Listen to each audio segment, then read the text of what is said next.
Europe 1 Soir. 19h, 21h, Pierre de Villeneuve.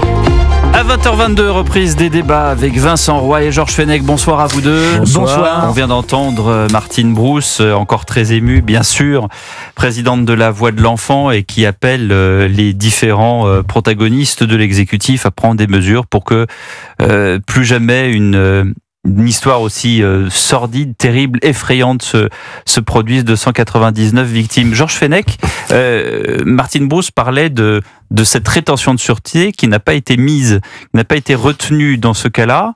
Alors d'abord, rappel de ce que c'est, puisque vous êtes hautement concerné par la rétention de sûreté, et à votre avis, pourquoi est-ce que ça n'a pas été retenu dans ce cas? Je suis hautement concerné parce que j'étais rapporteur de la loi quand j'étais député, auprès de Madame Rachida Dati, qui était garde des Sceaux. C'était une volonté de Nicolas Sarkozy.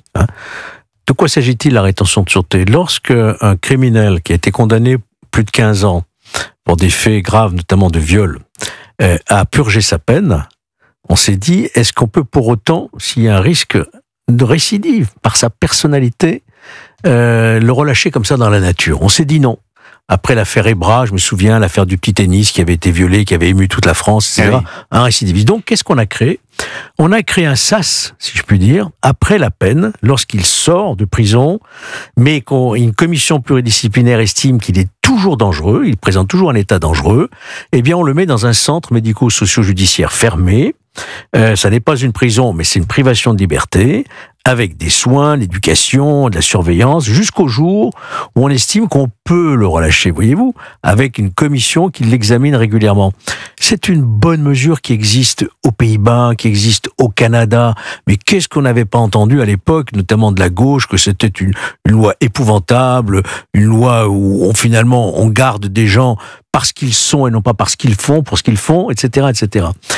Et ce que je regrette profondément, c'est que cette loi, les juges ne le savent pas vraiment approprié. La preuve, dans ce cas Schwarzenegger, c'est vraiment le cas type, du type extrêmement dangereux par sa personnalité. Il est présenté comme le plus grand pédocriminel de ces dernières années. Si on n'applique pas cette loi de rétention de sûreté que le Conseil constitutionnel avait validée à l'époque à ce criminel-là, condamné, on ne l'appliquera jamais. Vincent Roy. Bah oui, d'autant qu'il est fier, ce sont ses déclarations, il est fier de ses actes. Il est fier de ses actes, il l'a écrit dans un carnet en 2004. Absolument. Où il disait que je suis fier d'être pédophile, déviant, masochiste, sadique...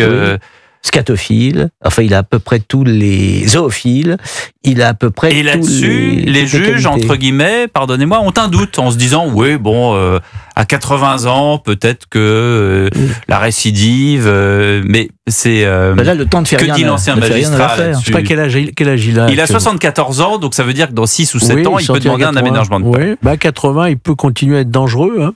Ben oui. Moi, je pense, oui. On a des exemples dans l'histoire judiciaire d'individus très âgés qui ont commis des crimes.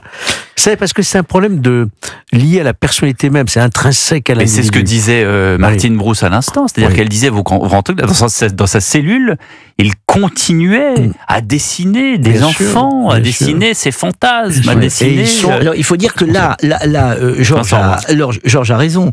Dans le cas qui nous occupe, qui est un cas tout à fait exceptionnel, par l'ampleur des confessions du monsieur, l'ampleur des écritures du monsieur, puisqu'il a tout consigné dans des carnets, l'ampleur de ses déviances. En écrivant des lettres aux victimes. Absolument. De surcroît, il n'est pas par les psychiatres reconnu comme non responsable, c'est quelqu'un qui est absolument qui n'est pas psychiatriquement atteint. C'est le psychopathe, voilà.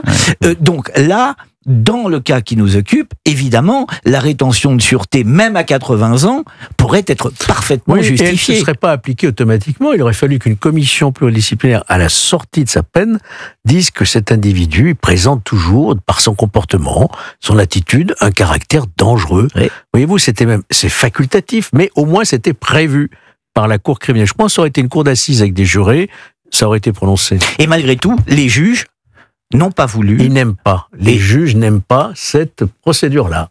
Pourquoi ? Parce que déjà, ces juges n'aiment pas la prison, faut le dire, c'est comme ça.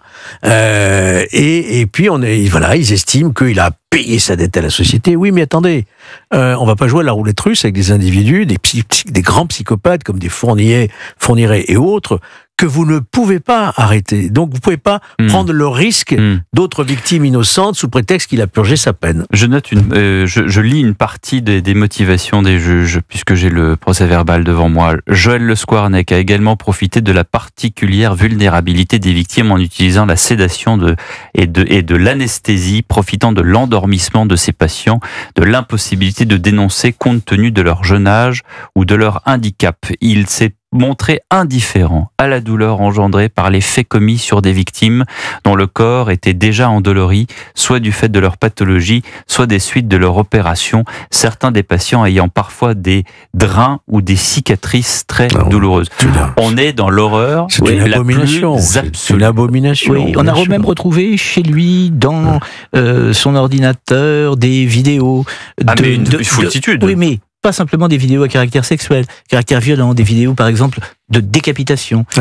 Et il écrivait dans ses carnets y prendre beaucoup de plaisir. Mais on aura peut-être un autre procès, parce que là, il y a effectivement ces victimes qui vont aller voir le ministre Yannick Neuder, ministre de la Santé, et peut-être qu'il sera rejugé, cet homme-là. On ne sait pas. Il peut y avoir un autre procès, non, Georges Fenech? On peut. S'il y a d'autres plaintes. Avec de nouvelles victimes. S'il y a de nouvelles victimes qui se manifestent, oui, il peut y avoir. Il y aurait. Il y en a déjà 300. Oui. La question qu'on peut poser à Georges, j'ai profité de l'avoir, c'est.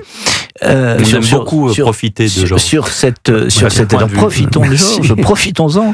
La question que doivent se poser beaucoup d'auditeurs, c'est dans des cas comme ceux-là, pourquoi est-ce qu'il n'y a pas possibilité en France de mettre encore une fois, je le répète, uniquement dans ces cas très exceptionnels, une perpétuité réelle.